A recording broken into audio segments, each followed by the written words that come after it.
Thank you for coming to my talk. I'm going to be discussing the formation of the Alliance of Disabilities and Chronic Illnesses in Medicine, or the ADACIM. So for some background, disabled people are strongly connected to medicine and yet are underrepresented in it. To illustrate this point, I have a bar graph here showing the estimated disability prevalence in different populations. So for the general US population, we see a disability prevalence of about 25%, whereas in medical students, that's only about 4%. Now, the general population does include large numbers of elderly individuals. So for a more age and education matched sample, I looked at the Department of Education data on all graduate students who have an estimated disability prevalence of about 12%, or 3 times higher than the medical students. Now, given this data, you might be thinking, have I ever even met a disabled medical student? Well, you might have, because while people with a variety of disabilities can and do enter medicine, many of the ones who do have what we call invisible disabilities, or disabilities that may not be immediately apparent upon meeting someone. Specifically, the most common types of disability among medical students are psychological, ADHD, learning disabilities, and chronic health conditions. But there are also medical students with mobility, vision, hearing, and other types of impairments. And when I talk throughout this talk about disability, I'm referring to students who are in any of these categories. And these students experience ableism throughout their training, starting from when they apply and have to handle technical standards that may be very specific and bar students with disabilities from entering some medical schools. Educational content that portrays disability solely as a tragic outcome, not as a form of diversity. Difficulty accessing accommodations at school and on standardized testing. And then later, when applying for licensure, there are some disability-specific barriers imposed at that stage as well. This is despite the fact that increasing numbers of disabled physicians may also benefit patients. Physicians consistently and substantially underestimate quality of life for disabled people, which, as we alluded to before, is about a quarter of the population.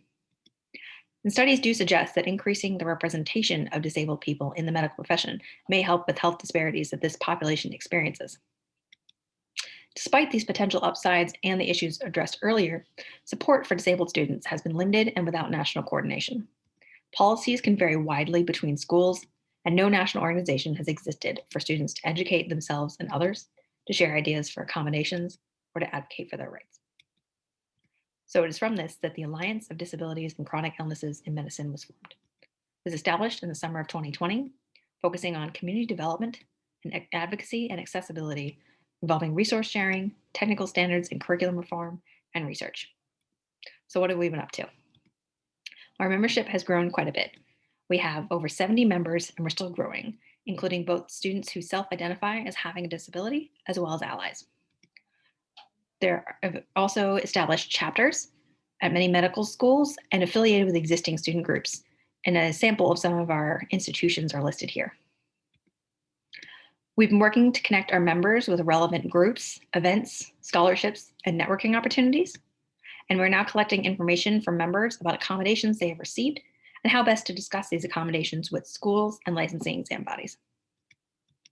We're also assisting our members with educational reform at their institutions, including updating their technical standards to avoid discriminating against qualified applicants with disabilities, as well as their curricula to improve accessibility and disability inclusion in their medical schools.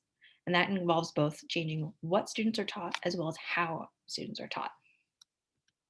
And finally, we're developing a research study survey for medical students about experiences related to accessing accommodations.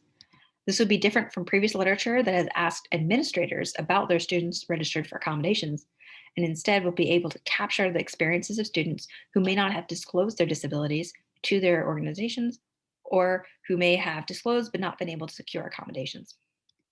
So in conclusion, disabled people, including those with chronic illnesses, are part of human diversity, and they're unnecessary barriers for disabled people entering medicine, leading to underrepresentation.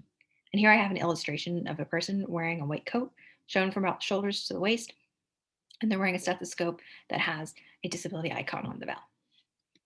So the ADA-CIM is a new organization by and for disabled medical students and allies that's making strides towards greater disability inclusion in medicine.